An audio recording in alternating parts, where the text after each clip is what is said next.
Hey everyone, I don't think I've actually explained how I updated the Everest 10 with rear steer, so I figured I would update you all with that. There's been at least one or two videos showing it in action, but maybe someone's looking out for information on how to do that. So it's already done, but I can walk you through the steps. Okay, and so unless you want to like get crazy on wiring and just only have steering whenever you steer the fronts, which I don't recommend, you're going to want to pick up a multi-channel transmitter receiver. The one I have is from RadioLink. You can see the two models here, RC6GS version 2, that's the 6-channel, and on the right is the 4-channel. You can also see them on Amazon as well for the different price points. The one on the left actually comes with 2 transmitters. You can get it for cheaper, like 10 bucks cheaper, but this is actually a pretty good deal given that they have an extra transmitter tossed into the pile. The one on the right, that's the 6-channel, well worth the money if you like adding cool stuff to your RC with winches, things like that.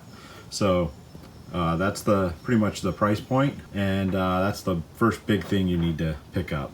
And the cool thing about this is there's a couple ways you could actually use it to steer. I have it set up to either, if I want to, I can switch channels and do steering with just a dial of a knob, and that's just through programming on the receiver. So I can actually steer the fronts one way, and then when I need steering, I use the back, the little knob for the back steer, and it's actually really useful that way. You can also just set it up to where when you steer right, you can have the backs, fronts go this way, the backs will go the other way, or you can tell it to go with it, whatever you like. There's so many different options you can do based on how you program it with the channels and information on YouTube that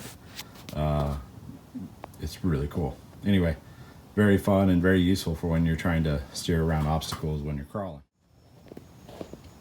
So the next cool thing you need is a couple things for the back, and it's actually super easy to do with an Everest. With a Redcat, especially Everest 10, because Redcat typically designs their vehicles to have interchangeable parts. And what that means is the rear axle is identical to the front axle, and so basically you take a few parts off. There's usually this and this, or I believe this is here, this isn't, I think, and this is something smaller, and it just connects to the axle right here. So you need a servo, the mounting tray, and the horn, and you're pretty much good to go. And that's it. And then you, like I said, you take off the old, put on the new, wire it up to your receiver on the extra channel, like 3, 4, 5, 6, and you're good to go. One thing I didn't note on the transmitter, you can tell I got a actual transmitter that has a gyro. I did that just because I got them all with gyros, so if I need to pull this and put it on one of my bashers, I can, but I don't recommend actually turning the gyro on when you're crawling. It basically helps with steering and balance when you're driving fast. It can work against you when you're actually crawling, and especially when you have it vertical the way I have it. You can just type in Everest 10 rear steering. You can see that there's the servo, and you can get cheap servos, probably cheaper than 24 bucks, but Amazon, you just got to search around Amazon. And then the side links is something I didn't mention. On the Everest 10 on stock, they have the front side links are bent and the back ones are straight. They recommend to buy these, the bent ones also for the back. I don't know if it's needed. So I think people worry about tires rubbing. Not hard to bend either. It's not like you have to buy it. I got lazy, I bought it, starting to think I didn't really need it. And then this guy over here, the little linkage that you need, you only need one, so you'll get an extra one.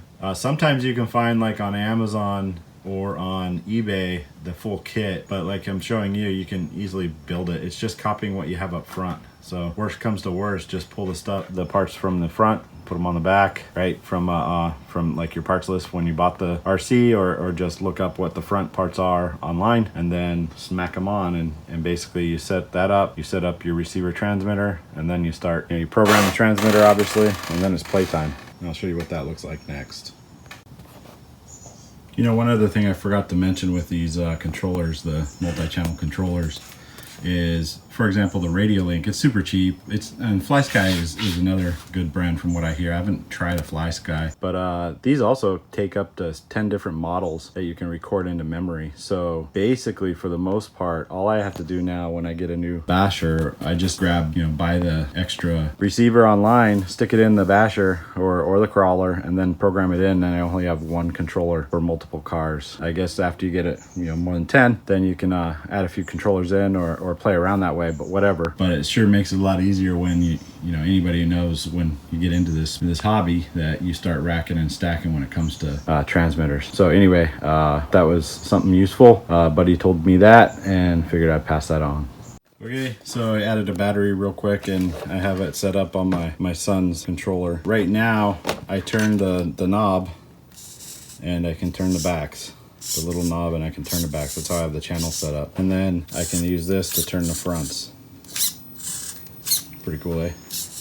But what I can also do is go real quick into setup mode on the controller and then change up the channel and set it up for channel 3. I think I plugged into channel 3, and so I just change channel 3 to throttle. That would be crazy. Steering, that's what I want. And now when I steer, it steers with me. Now you can put it on the ground so I don't drop it. I'm gonna try and do this with one hand. So you can see it going to town. You can tell I have a better servo on the back because I added that later. It's got better steering radius too. But it's super awesome.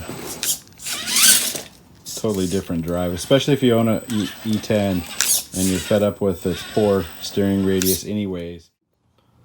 Okay, so if you like this video, please click like and subscribe. Also, there's a link here on showing how the car performed, as well as how it performed after installing the torque twist improvements that you saw in another video.